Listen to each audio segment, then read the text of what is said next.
Hi everyone, Susan Winter here from susanwinter.net. I am a relationship expert and best-selling author, and I'm here today to continue to read your questions that you send me, and thank you, subscribers. Love you, love you, love you, love you. I have a live show on Thursdays if you want to tune in and ask me questions there. In the meantime, I'm reading the questions you've written me, and if you're new and you like this, please push that little subscribe button. That makes me very, very happy. Today's conversation is about how you compare new people to your ex. And in this case, from this viewer, not necessarily a bad thing, but here's what you have to do. Here's part 2 of that equation to make it work for you. So first of all, Anna Maria, thank you so much for writing me. I appreciate this. Anna Maria writes, "Hi Susan, my first love ended and now I'm trying to focus on what I've learned from my past relationship and what I know is good for me in a new one and to make it better." First of all, that is absolutely brilliant. Fantastic. Why do I look for similarities my ex had, physical, emotional, his qualities, in the new guys I meet and try to be with? Why do I always compare him and my relationships with him with the ones I'm trying to have? That's normal. Sweetie, this was your first love. This was your very first love. You're so bright, you're so on the path, you're looking back at what happened, you're putting the pieces together, you're doing a review, which I suggest for everyone. I don't care whether it was a weekend or it was 10 years, I'd love to have you look back and say, this worked, this didn't work, I like this about a person, I don't like this, I need this, I didn't get that, I got this, I love it. In this case, you're doing all the right things. You've got one template. You don't have 10 to choose from. You've had one real experience. So as of now, this last experience that was wonderful was your prototype. This is what you know of a relationship.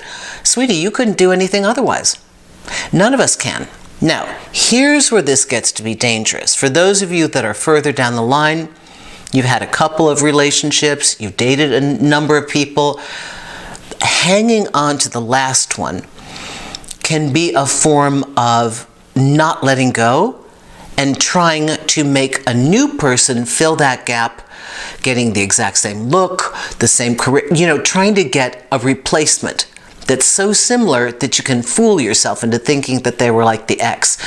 And that's not healthy. In this case, it is the original prototype. So what I'd ask you to do is isolate the qualities that you like and move that forward into the new relationship and put yourself to a challenge to expand. I know I like these things because this was offered to me and I had that experience. But show me what I don't know. Come on, universe, cough it up. Show me what I think would be fantastic, but I never even knew that it existed. Maybe I didn't know I loved Latin dance. Now if I didn't date Bernardo, I'd never know. So thank you so much, because I thought all I liked was ping pong, whatever. So you're going to expand who you are and what you're doing by each person that you date. And that's one of the benefits of dating, is that if we're doing it for more than just acquisition of a person, we are doing it for personal expansion.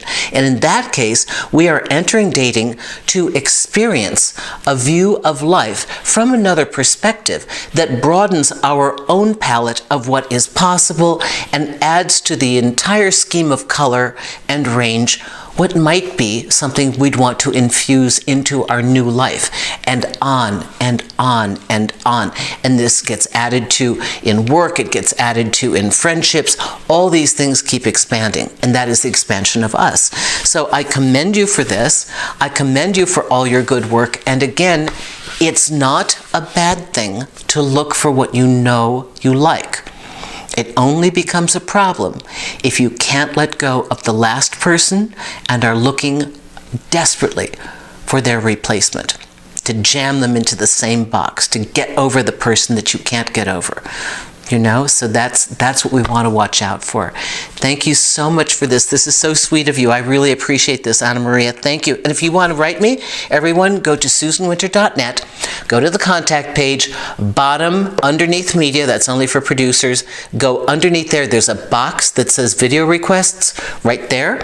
And I try to get to some of these on my Thursday show. I have a show every Thursday at 2 p.m. Eastern where I get so many of these per week that I try to clear some of them on Thursdays as well as interact with the live audience.